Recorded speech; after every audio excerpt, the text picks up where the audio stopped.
Hello everybody, Min here. Welcome back to Your House Fitness. Today we're going to go over the spinning back fist, a fancy move, but after a little bit of preparation and a few times practicing, it should feel pretty natural. I'm going to start off in my stance. When I do the back fist, I'm going to do an isolation first, and then I'll show you a few combos that makes it feel nice and smooth. Typically, there's two ways to do it. Some people like to just step out and across. I personally don't like that because I don't want to expose my back towards their midline, and the back of my head will sometimes be right on the center. What I'll do instead is I'm going to just get my head tilted slightly, and I'm going to spin on the spot where both my toes are going to face behind me, almost like I'm going to throw a cross backwards like so.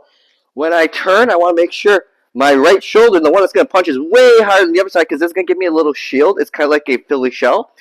And when you spin, you have to keep your eyes on the target. So I'm going to keep my hands down so you guys can see what my eye line is doing. I'm going to spin. Right when my shoulder starts about to touch my chin, I turn my head to the opposite shoulder, and you see I'm still rotating my body, okay? Now, ideally, we want to have our hands up so we don't need a counter hook or an elbow. So I'm going to keep my guard up. I spin on the spot, keeping my eye line. I'm going to make sure I'm hinged slightly, and I'm going to extend the back of my fist into the target. There are a few ways to do it. You can do it with the back of your glove or a hammer style.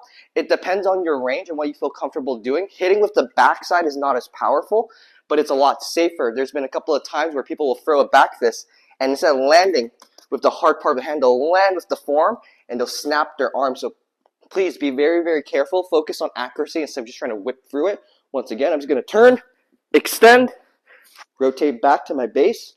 Try to keep everything super linear. Even though I'm spinning, I don't want to be a big ballerina when I'm doing it. Everything stays nice and tight. I turn, I extend, I return. Just like that. Let's do a couple of cool combos off of this. One of my favorites is simply just dipping off to the side towards a left hook. When you throw this left hook, it's going to get them to lift their guard up a little bit and kind of peel away.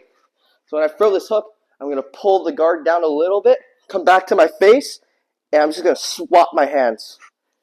So like so, I slip, hook, back fist, return. Slip, back fist as well. You don't have to always throw that hook. Another fun one too is if you guys know how to throw a back fist, you can fake high into your back kick. A lot of cool things you can do. And the last fun one I like to do, sometimes you'll throw a kick and you'll miss. You just land in the back fist position, shoulder high, extend right out. Round kick, you miss, that's okay. You land with the back fist after. And always try to come back to your center. Thank you all so much for watching. We'll see you next time.